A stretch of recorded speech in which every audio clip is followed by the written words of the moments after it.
Hey Grace Empire, I just want to share this this message with you. I hadn't planned to make a video today, but something happened recently that has left me feeling lots of different emotions at the same time. But let me read this passage to you and then it'll be clear what we're talking about here. It says in Luke chapter 21, starting from verse 1, it says, "As he looked up, Jesus saw the rich putting their gifts into the temple treasury. He also saw a poor widow put in two small copper coins. 'I tell you the truth,' he said, 'this poor widow has put in more than the others. All these people gave their gifts out of their wealth, but she out of her poverty put in all she had to live on.'" So I'll be doing my best to kind of share my heart. I think this is more of a confession than it is a devotional. I just feel like I need to process this out loud with you. So if I ramble, I apologize. I guess I should start off by saying, Grace Empire is launching, and soon we're going to be asking people to help us financially. It's just the nature of what we're doing. We can't do anything without money, and it's just how it goes. So, but those that know me know that I have an issue with that. I have an issue with asking people for money. Maybe it's my pride. Maybe it's just I know how money can damage friendships, so I don't want to do it. I still remember money that I borrowed from some friends that just didn't go well, or the few times that I did ask and the feeling that I had of having to repay that money. I remember one time I asked my buddy Frank for $300, and he was like, "Yeah, it's nothing," but I just felt so terrible. It's like that movie Cinderella Man, that scene where he's walking around with his hat and people are putting money into the thing. I just felt my pride is being hurt, or I don't know, I just feel not very good about it. So I'm really nervous about that. It's a really hard thing for me. I know what I have to do, and I know that people are saying things like, don't let your personal feelings get in the way of letting God bless you, and they're not giving to you, they're giving to the church. So give them opportunity to give to the church. God will do something special there. And yeah, all that stuff, all that logic is sound, but it's still a problem. It's still personally an issue that I'm going to have to work through, and I don't know exactly how I'm going to do that. In any case, God gave me this vision one night, and we're calling it the 100 for 100. And I feel like what God is telling me is I need to ask 100 people to give $100 a month for a year. That will put us financially in a solid place that we can really launch the church from. That sounds interesting, so out of obedience, I've kind of made a list of people that I'm going to call and ask. Of course, I'm hesitant about all of it, and I haven't done it yet for lots of reasons, but mainly because how do I ask people that I love or friends for help this way? And it's not me per se, of course it's going into the church bank account, but I think you guys know what the struggle is. Anyways, God has been pretty clear to me. I've been reading through Haggai, and one of the things he said in Haggai is the history of Haggai is, the temple had been torn down, the walls are breached and been torn down, and King Darius in 536 gave a decree that allowed people to go back and rebuild the temple, which was awesome, and a lot of Israelites were excited, so they did. They went home, they moved their stuff over there to help rebuild the temple.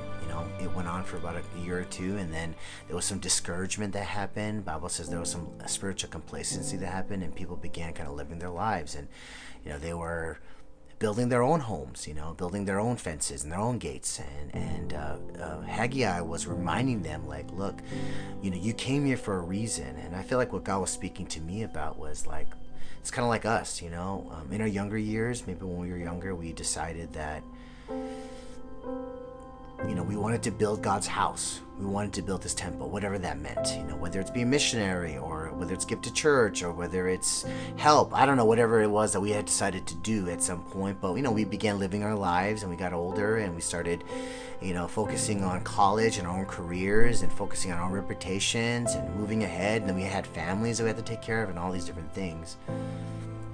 And I feel like God has told me to remind the people, look, don't forget the passions of your youth. Don't forget the promises of your youth. Help me at this point to rebuild God's temple.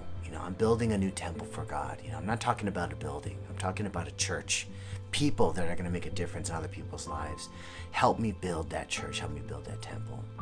So that all being said, and as I read Haggai, and I'm reading that over and over and over again, one of the phrases that seem to keep coming up is that God is the one. God is the one that's doing it. God is the one that's building it. God is the one that's moving people's hearts. Well, it looks like that's kind of happened. So I get a call like 15 minutes ago, 20 minutes ago. Okay, I'm sitting in the parking lot of Panda Express. Okay, get my Panda on. Okay, and my mom calls me. I'm talking to my mom, and she's like, hey, I'm gonna be traveling. Your sister sent me some money to come up to Korea to see her, and my mom's situation, guys, is really bad. She's very poor. She's in poverty. She's like really in poverty. She lives in like this 200 square foot apartment, just this tiny room. She doesn't speak English. She doesn't have a job. She's made some bad choices in her life, but that doesn't mean that I don't feel any compassion towards her. I want her to come live with us, but I think it's hard for her to leave Vegas, because that's where she's just been for like 20 something years. That's everything that she knows. She's comfortable around her comfortableness, like the people that she's around, the streets that she knows. She just kind of has a lot of fears. She gets money from the government. She doesn't have anything to collect Social Security right now. I guess she didn't put enough into it, or again, bad decisions, but it is what it is. So she has very minimal income. Like, I'm not exactly sure how much but it's under maybe in 1,000, maybe under 1,000 a month or something like that. Just not a lot. Obviously that makes me sad. Okay. But she called me and she said that she wants to donate $100 a month to Grace Empire, And at first I just laughed. I was like, what? Like, of all the people that are going to give, like, Mom, you don't have any money. Like, it's okay. You don't have to. You're not even on my list because you're my mom, like, I can't make you. I don't have nothing, like, I want to give to you, every month.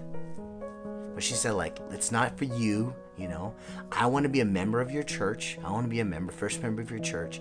And I want to give because I want to give to God. And immediately, like, this story, like, came alive to me, right? Because I used to think of the widow as some lady, some maybe old lady dropping in her copper coins. But for the first time, the lady has a face. And that face is my mom's face. And I feel frustrated and I feel confused because part of me is angry because, like, of all the people to ask God, you're gonna ask my mom? Like, she has nothing, That's my human flesh, I guess, just wanting to protect her. But then there's the other side that is thankful that my mom is like so obedient and willing to give. That's not who she was, and at the same time, it's like I'm praying that God takes care of her, whatever that means, whether it's through me or through other situations. Maybe something will get solved when she's overseas in Korea. Maybe I don't know.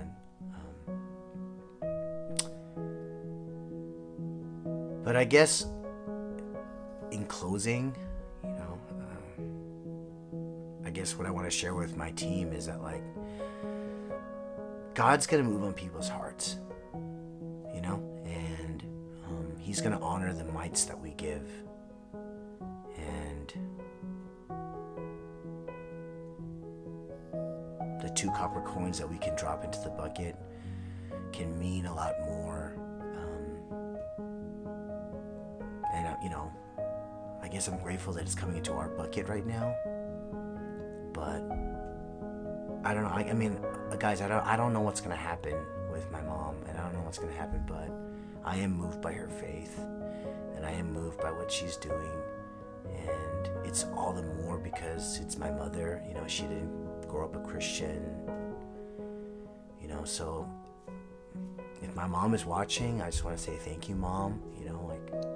Maybe on the phone I didn't sound grateful, but it's because I don't know how to tell you that I'm so proud of you and that I love you, and what you're doing really blows my mind. I wish I could say all this in Korean to you, but I can't. But thank you so much. You've given me faith, and you've given me strength to believe that God's going to take care of us. And I pray that God moves other people's hearts just like He's moved your heart. So thank you for that. Thank you for being obedient, Mom. All right, guys. So that's it. That's today's fresh bread, I suppose. We'll see you guys later. Bye.